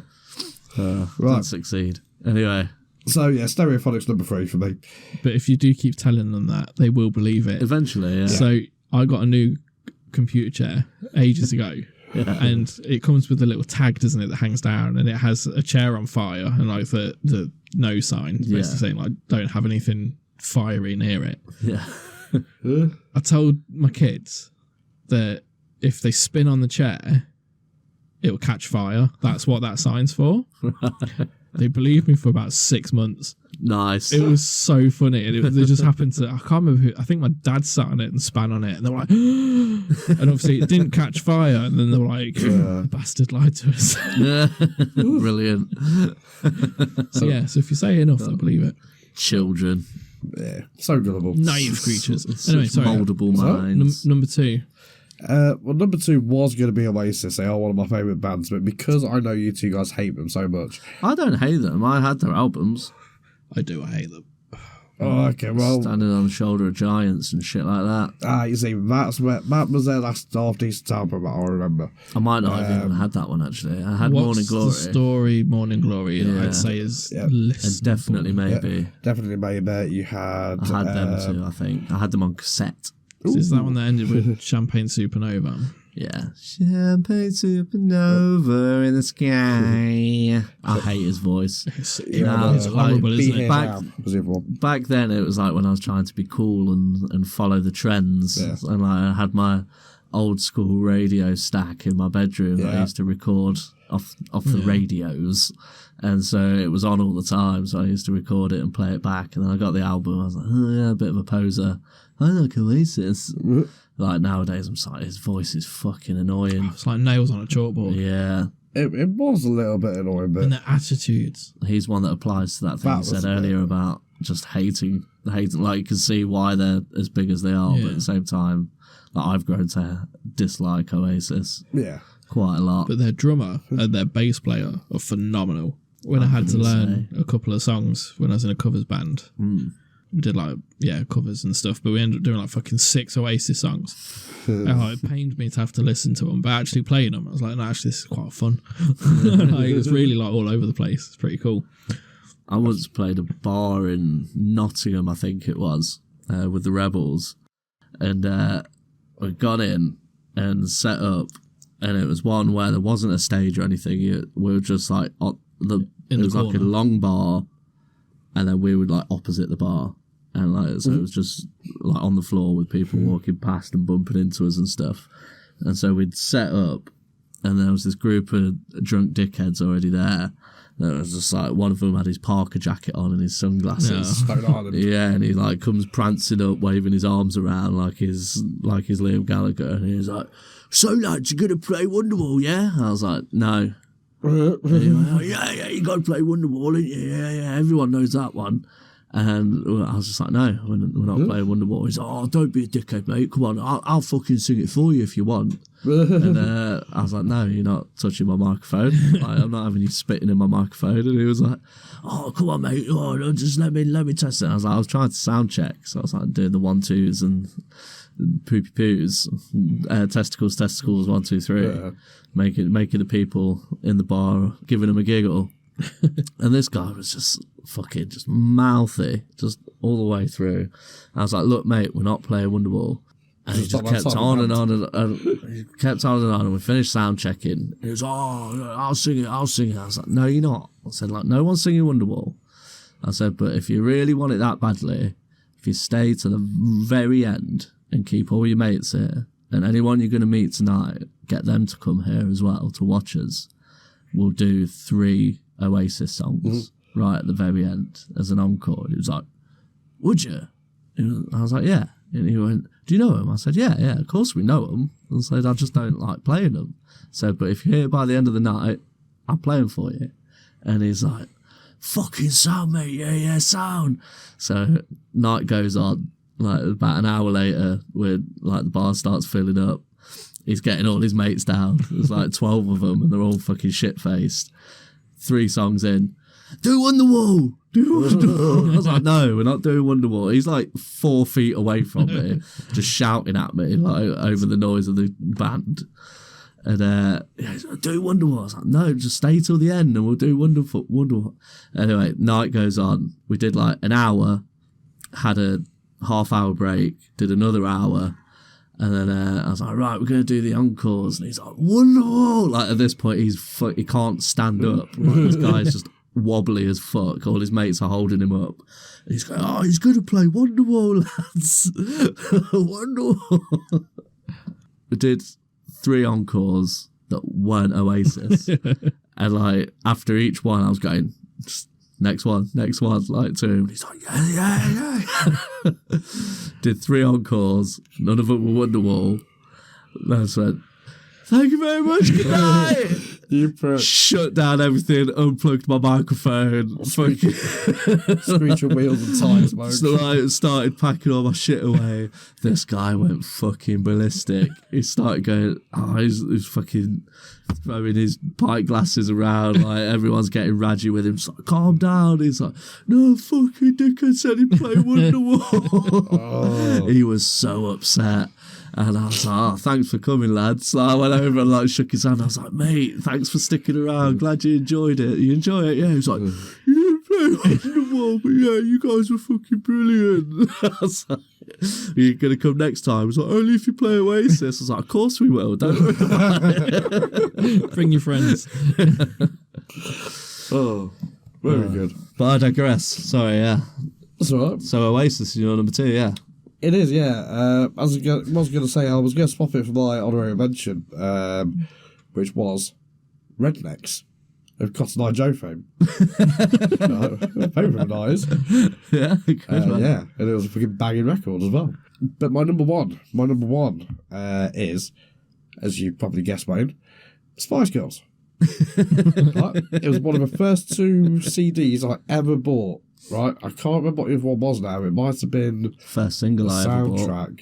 I went to Beaumont Lee's shopping centre to buy it on tape cassette. Wannabe. The first one I got was Mr. Blobby's Christmas single. Nice. My first cassette was second one Babylon Zoo was- Spaceman. My second cassette I ever bought was Rollin' by Limp Bizkit. Oh. So a bit of a jump from Mr. Blobby to Rollin'. Yeah. But no, the Spice Girls, We'll be loving this shit right here. LIMP biscuit is right here. People in the house, put your hands in the air. Because we don't care, and you don't care. Yeah. There we go. Something like that. The Spice Girls, though, were just an absolute force of nature. We really were, you know. I mean, It was a phenomenon, weren't They it? were a global phenomenon. It was quite bizarre. Especially when you look back and they were only around for like 2 years. Yeah, they went around for long, weren't they? maybe not really, no, but we had, what was it? We had a video game, we had 2 movies. No, one movie.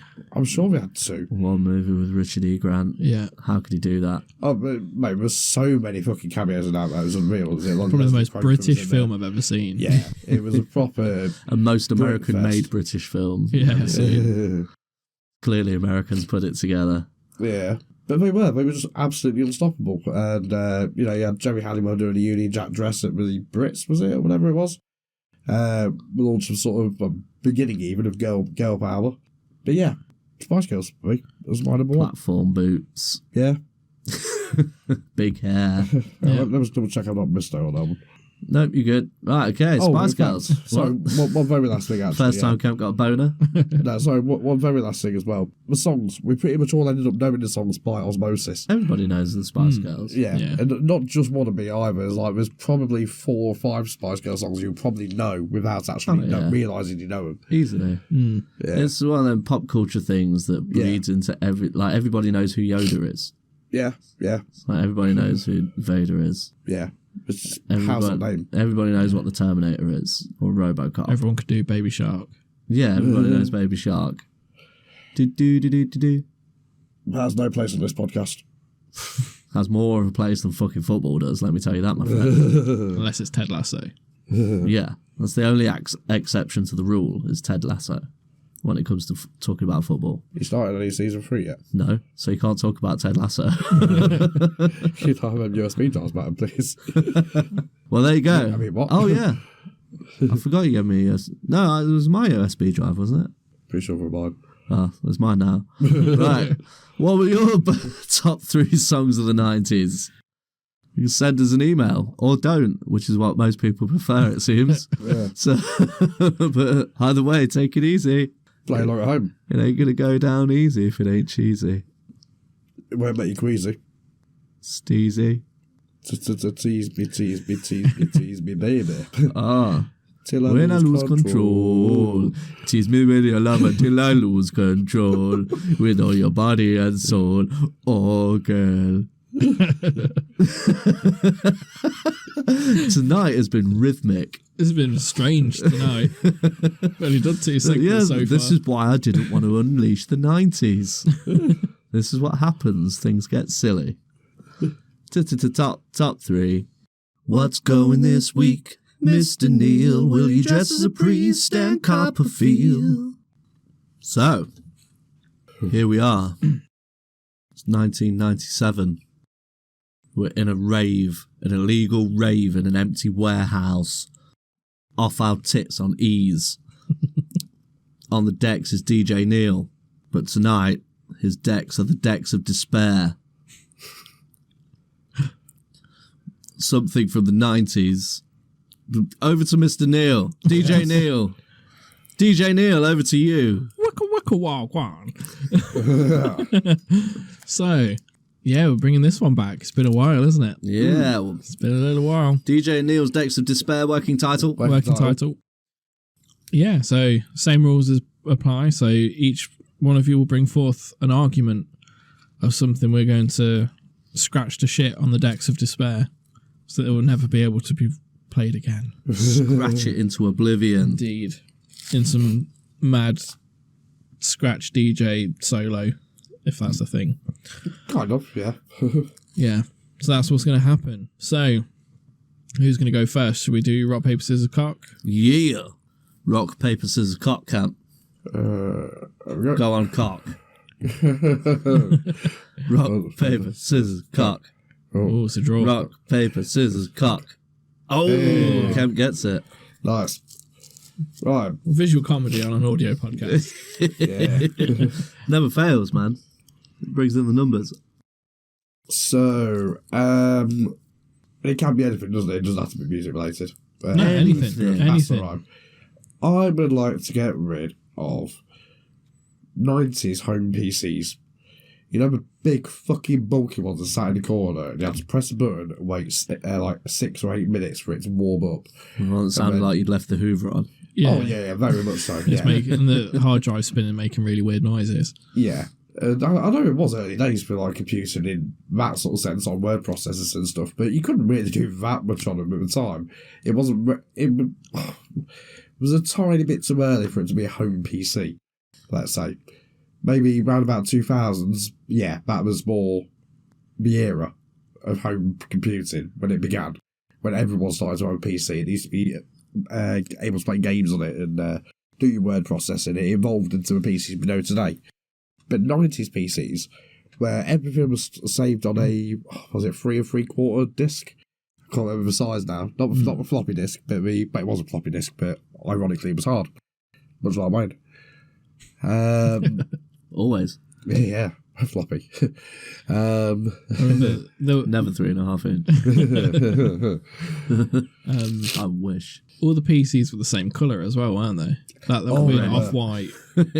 Yeah. Eggshell white. Yeah. I mean, I remember my primary school still had some of the old 80s style ones where it was that 3 different Commodore. shades of brown. Almost, yeah, it was 3 different shades of brown. It was like a very sort of like light brown, like you'd expect a nougat of a Mars bar to be. It's like a yellowy brown and a green brown. Yeah, and then tan across the top. It goes different shades of yellow and brown, isn't it? Yeah. Through its life That's cycle. very like 70s and 80s, that, isn't it? And 3 buttons of no particular importance were in red. Yeah. It was like C, enter, and 9 or something. Yeah. They were all in red. Yeah. So you're Excuse opting to throw in 90s home PCs. PCs. My counter Of the 90s. argument to that, though, and it's something we should definitely consider, is that home PCs in the 90s could play Command and Conquer. And Doom. Ooh, and Doom. Actually, yeah, we could, to be fair. Then you had the That's funs of something. MS-DOS. Yeah. That was Yeah. fun times. Trying to boot shit up, you have to learn coding. Yeah. And give up after pressing C/enter. Yeah. Do you remember the what was it? Turtle game thing he had, where you could like he had to enter the coordinates and make the turtle like walk around things and draw stuff and whatever. Yeah. Yeah, I remember that was fun. Yeah. Well, I'm going to put forth 90s fashion Okay. because it was atrocious. Mm-hmm. Looks atrocious in photographs. Like, it hasn't aged well. No. Like, 70s stuff can look cool. 60s stuff look cool. Like, even 50s stuff, like, looking more dapper and, like, in greases and stuff. That's kind of cool. But 90s, like 80s, like, with the punk fashion and stuff, that's cool. But the 90s was just, like, the baggy jeans and baggy jumper. What? Yeah. Dungarees. Tracksuits Doc with the poppers that go Martens. all the way down the leg. Yeah. Your kappa wear. Yeah. Oh, standing on them hurts so much. Yeah. Just shit all around. It is shit, and it's funny because it did some form of 90s fashion made like a resurgence like 5 years ago, 6 years ago. Yeah. Yeah. It was like But with then- dungarees again. I've seen quite a lot of like. But it wasn't like old school 90s. No, it was the flares. It was more like early 2000s stuff at the minute, isn't it? Yeah. Like with the flares and stuff, the big flared. But they're not the jeans. proper parachute trousers with all the backs fucked up because you trod on them. And, you know, Yeah. it's this weird modern take on it. Yeah. And it's like, no, because that looks good. What you've done. I can show you photos where it don't look good. Like, yeah. 90s fashion, like with like the Manchester. Well, yeah, it's just all pretty shit. Like Parker jackets. I don't like Parker coats. I think they look silly. Really nice in the winter though. Yeah. I could imagine. I've got one as my winter coat, and it is nice. Although when you put the hood up, you get fluff in your face and in your mouth, and that isn't fun. Yeah, Well, tickling your context, but- face and stuff. And when it rains, it's no good if it rains, because then you got wet fur around your hood. Nah, dog shit. So yeah, 90s fashion. Yeah, okay. But you know what? I'm not too in disagreement with you, to be fair. Yeah, Most of it was... don't really have a counter-argument. Yeah. Most of it wasn't great. I mean, I used to have all chains and stuff hanging down the side of my trousers. I wore an orange fleece. And I wanted camouflage trousers. Yeah. And I had white and black and grey camouflage trousers. Yeah. They look fucking... I looked ridiculous. I think I had and a bucket hat. Orange camo trousers. I had the shirt with the flames on. Yeah, I'd want to my brother Jamie still wears them. His Colville shirts. Colville Market shirts. Too cool for school, bud. So what's it going to be, DJ Neal? I think because I've not got a counter argument. I've got to go with the fashion. Yes. To be fair, yeah, I'm perfectly happy with that. In your face! I could kind of get why you wanted to go with the computers, because they were dog shit. Like they took so long to boot everything up, but I'm really nostalgic about like the sounds of it. You know, when you turn it on and it all it all starts kicking in, and you got all the weird scratches and pops and stuff that they make. Oh, when you have a dot matrix printer. Yeah. And you remember ding, when you got a text coming through. And your speakers start going. Squeaky speakers. That doesn't happen now, which is really weird. Like, I don't know when that stopped being a thing. It used to happen in my car, funnily enough. Oh. Yeah, but every now and then, if you have your phone like almost touching the door speaker sort of thing, it will do that. Oh. Yeah. But yeah, I'm nostalgic doing for some that bugle. So, yeah, sorry about that little... Get some nose beers on the go. Kemp's got like 4 lines racked on top of his mic right now. So if you hear any sniffles, that's Kemp and his cocaine habit. Yeah, sorry about that. Cocaine spelt with 2 Ks. Yeah. With 3 Ks somehow makes it work. That's just, if you abbreviate Kemp's cocaine. Play along at home phone, same time I do a line, you do a line. So yeah, it's 90s fashion. It's scratch to shit. Yes. Can't be used again. I like it. Nice. In a shocking twist, we're going to do something a little bit different now. So for our second round, normally I'd ask for another argument. And we'll banish something else. But this time round, and it'll work in this context because it's been a while, lots of things from the 90s have gone, like they don't really exist anymore. So I put forth, what would you like to bring back? So we'll do some reverse scratching on these discs and clean them up. Flick the switch from the desks of despair to the desks of delight. Yeah. Decks of despair to the decks of delight. Yeah. Yeah. Well done. Working title. Working title. God, it's been a while. We're rusty on that. Rusty on that. Right, rock, paper, scissors, cock. Yeah. Cock, paper, scissors, rock. I'll come all over your cock. Rock, paper, scissors, cock. Oh, it's a draw rock, again. Paper, scissors, cock. You passed one. Capture out. Yeah. You guys did the opposite. Yeah, so I went, that's here. That's what I thought I might catch him out. And I thought you were going to go paper again. I was thinking about it. Yeah. So, what would I like to bring back from the 90s that we no longer have? My childhood. Oh. I loved being a kid. I loved Saturday morning cartoons. That now aren't really a thing. I loved playing outside. I grew up in a cul-de-sac, and all the kids were within like 5 years age range of each other, and there was like probably about 12, 14 of us all together on a good day, and we'd all play like hide and seek in the bushes, and like we'd play tennis on the road because it wasn't a very busy street. I remember road tennis. Yeah, play road tennis, play Kirby. No word of a lie. A couple of days ago, I parked up outside mine, and like what would have been in the space behind me with 2 lads playing Kirby. Really? Yeah, and I jumped out of my car, and I said to the guy, I said, "Don't worry, I'm not supposed to get my car." And I was just, it's been years since I played Kirby, and then they said, "Sorry, mister, can you put your penis away? Why are you rubbing it in front of us? No, Why are you talking?" It was said like, said, oh yeah, it's match point. It's like 9-9. Like he's just got his 9-9. Says, oh, I'm gonna like just watch this last point and not make it weird. It was, seriously, You'd already made it weird just by talking to children. He says like, yeah, go for it. I was like, it was like, I don't know, 14 or something like that. So it wasn't dead weird. No, just a little bit weird. Wasn't too illegal. Yeah. Anyway, yeah. So we played it. It was fucking amazing. It got well tense, and I just finally got it. I was like, oh man, I remember them days. Fucking Kirby, man. And then he stroked his penis and left. Yeah, before the cops came. Yeah. Turns out he was undercover. Yeah. You'd love to touch him under the covers. That's my joke. But no, in all seriousness, my childhood, I'd like to bring back. I'd like to relive my childhood. I'd like to relive mine. I enjoyed it. Would you do things differently? Hell yeah. So many different things. But also at the same time, I don't regret anything. Yeah. So I'd change it just to see what other awesome shit happened. Or if I became a drug addict and fucking OD'd by the time I was 17.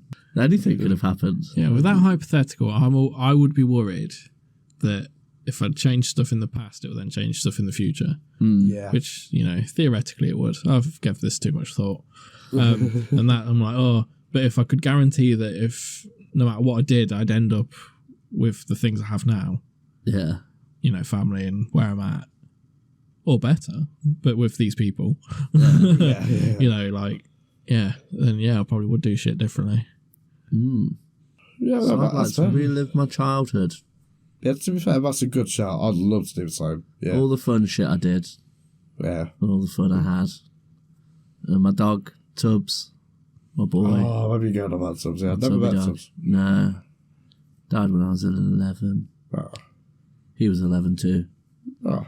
Did that make you really worried? Huh? Did that make you really worried? Yeah, I was like, shit, it's me next. Yeah. So, how old are you then, Dad? Oh, 8. I've got a lifetime. Yeah, good times, man. I had fun. Lived like the street I lived on. I was fortunate that I didn't have another row of houses opposite. It was the fields, and the football field, and then the shops, and there was like a brook and stuff, and I go in the bushes and hollow them out from the inside, steal my dad's tools, go out and hack some trees down and some bushes and make little forts and dens inside the bushes. Used to go and spend hours chasing bugs and shit. Yeah. It was fucking good times. Reading comic books. Loved it. It was on my end of mistake, because I was not that far away from you. I was probably only... It was a 10-minute walk from my house. Yeah, about 500 yards as a crow flies. Maybe, whatever. I don't know. You guys walk slow. Yeah. I don't know. Well, however far it is, I'm not too good at distance. It's about half a mile. Yeah, it's probably about there, yeah. Give or take. Yeah. Half a mile. Yeah. Because, you had the green and stuff like that, they're yours. And mine, I did have a green out front, but it had the old no ball games on there. And I kind of get that a little bit, because you did have a few cars parked around the side. Ball games I was going to say, but yeah, to be fair. Signs don't apply in the lodge. Yeah. To be fair. But yeah, plenty of windows got because you were slap bang in the middle of the estate, of the Thurby Lodge estate. Yeah, right, but I was on the very, very outskirts of the Thurby Lodge estate. So I used to tell people that I lived in Thurby. Yeah, yeah. Because that was the nice part. Nicer. The Thurby village where all the rich people live. Yeah. Yeah, I get that. Well, the thing I'd like to bring back, unfortunately, it is an item of fashion. So this is one I'd like to have a little fishing line holding on to this one particular brand. Do you remember Global Hypercolour? They were fucking awesome shirts. And basically what it was you wore them. And anywhere it got like warm on your body, so let's say you put your hand near or whatever, like keep it there for a couple of minutes, like the Fat Willie's t-shirts. Yeah. And like when you take your hand off, the warmth from your body, it'd make it like a different colour. It was like purple or something instead of yellow orange. Or whatever. Yeah. And I'd just like to bring that brand back, because I thought they were super cool. They were cool shirts. Yeah. I didn't realise Fat Willie's did them as well. Was it Fat Willie's? Whatever it was you said, yeah, Fat Willie's, man. Yeah. Pretty sure they had them, and the baseball caps that had it as well. Oh, I remember the caps, but I never had You one. like hold the peak and it changes colour. I don't remember this at all. See that? It sounds pretty cool. Thermal wear. I would have loved that back in the day. Here we are. Fucking Kemp's Googling again. Oh, it's just it. Oh, wait. Just 1 second. Oh, no, just pictures of my mum. It sounds an example like Yeah. That is just how you describe. Yeah. Yes. Yeah. They're the pretty cool. ones. Yeah. But See, if I had one of them, though, it'd just always be like the hot colour. Because I would run at 1,000,000 degrees at all times. Yeah. I suppose as well it'd just be like pits that highlighted or something like that, you know, or whatever. I'd imagine if you had trousers or something like that. Your dick's just always dick's a always different hot. colour. Yeah. You got a little farty cloud around your bum as well.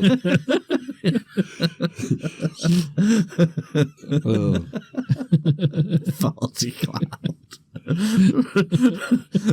Just a little farty cloud around your bum. You know what I meant, though?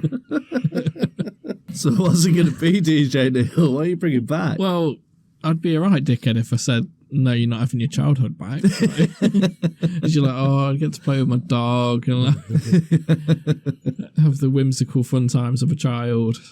Yeah. Using sticks as guns. Yeah. Jumpers for goalposts. Yeah. Yeah, to not have the responsibilities of an adult. Yeah. Yeah. Innocent times. Yeah. So it was a low blow, but you went there. You went for the... I played to win, You went for motherfuckers. This is my game. Oh, fair play, well done. Cool beans. Yeah. Well, there we go. You know what mine would be? Oh, yeah, go. Just, obviously this isn't part of the game, but I'd bring back Earthworm Jim. Ooh. He's such a groupie guy. Earthworm Jim. He rockets through the sky. It was just fucking awesome. Like, It there's was not much really more to say to it. Like, Yeah. Earthworm Jim was so cool. Yeah. Games were awesome. TV show was awesome. TV show was really cool. Yeah. Yeah, good times. That's been blast from the past. Yeah. I haven't thought about that in a long time. I used to be able to draw him. It was like the first cartoon character that I could draw really well, like off by heart. Yeah. Oh, yeah. Oh, who else did we have? Do you remember Doug? Yeah. I Doug was wasn't a always big fun. fan of Doug. No? Nah. I thought Doug was quite fun. We used to say that my Yeah. cousin looked like Doug. And if we really wanted to piss him off, we say that he looked like Tintin. Because he was almost the opposite of He what looked Tintin Belgian. was. Well, he was black. No, he wasn't black, but like in every, Tintin had a white dog, my cousin had a black cat. Oh, Just like that kind of stuff. But he used to wind him up because he did have a passing resemblance to Tintin and Doug Funny. So, since it was Belgian, so would that make him Antipodean? Yes. whatever that means. I believe it's more Australian, that Oh. type of area. New Zealandish. I believe. Instead of a paedophile captain as his best friend, he had a paedophile priest. So, priest friend. yeah. Well, there we go. Yeah. DJ Neal's done for the night. Yeah. He's packing up his shit. He's leaving the warehouse. Me and Kemp are just left to gurn off our tits as the floodlights come on to clear everyone out. Yeah, as the police come to clear the raid. Yeah, our pupils have not dilated for at least 6 hours. I bit into an apple and dust fell out my mouth. Yeah. Yeah. Should we go get some water? Yeah, definitely need some water. Just hug everybody. Yeah. I should talk all the 125 people at this rate. On your way out. No one leaves without a hug. When E's are in play. Finally leave 6 days later. Oh. What would you fuck off and banish? Play along home. Yeah. Play along at home. And also, what would you bring back? Yeah. If you could, what would you bring back? Yeah, check out socials and we'll leave some leading questions. What are on them there. socials about, Kemp? socials, Yeah. such as the Twitter feed, which will be at Poo Finger Pod. Well played. It is. Or the email feed. What about TikTok? TikTok, I don't use TikTok because, unfortunately, I'm an old man. But you know the name. I'm assuming it's... I don't know what their linkage is, such as at or whatever it is, but... Yeah, it is an Poo app. Finger Podcast. No. Oh, sorry, or Poo Finger Pod then. Yeah, well played. There you go. What about Instagram? I think that's an at, isn't it? Because, again, I'm an old man, don't it's use an it. at. So Yeah. that is at Poo Finger Pod. Yes, correct. Yeah. What about the Reddit? R Poo Finger. Sorry, r/Poo Finger. Yeah, if you're well, meant to be- yeah, you were close. If you're that pedantic. I'll let you off. I'll let it slide because that you much of corrected a- yourself. If you're that much of a farty cloud. What about the Gmail? Gmail, that's poofingerpodcast@gmail.com. Well, yeah, of course it is. Yeah. Well, why are you telling me? All lowercase. What are you telling me for? This is the longest socials read ever. It is a bit. It is a bit. Yeah, I'm trying to drill it into people. Just send us some Meme messages. starters. Send us dick pics for a week. Just something. Come on. Yeah, when this episode comes out, hopefully Kemp will remember to set us a little link. Any videos or anything we mentioned, we'll start getting a bit more active on that. If I'll link on you YouTube. send us a message that we're going to read out on the show, Kemp will personally reply with a picture of his left testicle. Well, we'll do a game of cock and ball with you. Yeah, play cock and ball. Yeah, okay. Yeah, one of us will have the cock out, one of us will have a ball out. You got to guess which one's which. You've got to guess which one I'm gonna touch. Yeah, okay. Game. Nice. Go on. Yes. If I'd have said to you on the working title round, if I'd have said to you TFI Friday, get rid of, what would you have said? This is to get rid of, not bring back. Oh, I don't know, because I did enjoy it. Oh, Yeah, no, that's what that meant. I enjoyed it. No, I liked it. Yeah. I never did. The first time I saw Steve Tyler and Joe Perry talking, rather than hearing them, I was like, these guys are fucking cool as fuck. Oh, no, it was just, everything was just so fucking, I don't want to say scripted, but it's like, you know, oh, I'm such a mad boss, aren't I? And he's like, oh, yes, I don't know, yes, Chrissy Wissy. He's like, oh, that's good, yeah. Yeah, say something bad about me. It says, yeah, this morning, I went for a coffee and I gave a £50 tip. Oh, you're just a mad ginger fella, ain't you, Chris? Oh, yeah, that's me. I don't know, it was just weird and I fucking hated him, but it was... Are they quotes? Possibly, yeah. Possibly. I don't remember it that well. No, I don't. There's some bits where he was basically just like showing off sort of thing. I mean, I know it was young, it was supposed to be, but... That was it's the height of his fame, wasn't it, Chris Evans? Yeah. Like, That was a bit of a 90s thing, wasn't it? Like, quite in your face. And yeah. He had his own production company and everything. He was fucking minted. remember the Big Breakfast? Yeah. That was cool. Loved that. Because that's what he did before, wasn't it? And then he did TFI Friday after he left that and he became even bigger. Cray. He was a bit of a dick, but entertaining enough. Yeah. Then he banged Billy Piper. Yeah. Nice. So there we go. Another fine episode of the Poo Finger Podcast. Now we never have to talk about the 90s again. Until next time. Yeah. Until next time. Yeah. Thanks for listening, everybody. Send us some requests of any themes you want us to do, or... Yeah, give us some feedback. Don't forget to share, like, subscribe, all that biznack. Get in touch, or else we will. Get in touch or else Kemp will touch you and your children. Yeah. He'll creep in the nights and touch them way they didn't want to be touched. There is an alarming amount of content on this podcast about suggestions that I'm untoward in my motions. Obviously, it's all lies I know, until but... proven to be true. So... don't sweat, Kemp. Oh, I'm not sweating. I'm not Prince Andrew. I was going to say, I'm Prince Andrew. Yeah, oh, wait, it's a bad thing now, isn't it? You should have said, I'm not sweating, I'm like Prince Andrew. That's it, yeah. Damn it. Well, yeah, if you've been enjoying all the artwork that's been accompanying the episodes, I particularly enjoyed doing the Star Wars ones. They're always fun. But I am also open for commissions, so check out at cooper.creationsuk on the Instagram. And I do logos and personalised portraits and shit like that. Find all my shit on there, send me a message, I'll give you some quotes. Shout out to the Poo Farted boys. That is the name, isn't it? Poo Farted. Who farted? Who farted? Of course. That's the one. Doc and Mex, good guys. Check out their podcast too if you like what we do. What else can we say? It's always fucking awkward at the end. Go fuck yourself, Phil. Yeah, go fuck yourself, Phil. Love you, Phil. Fuck these guys. Fucking Kemp's over here wobbling on his fence. Bye. Bye. Bye-bye. I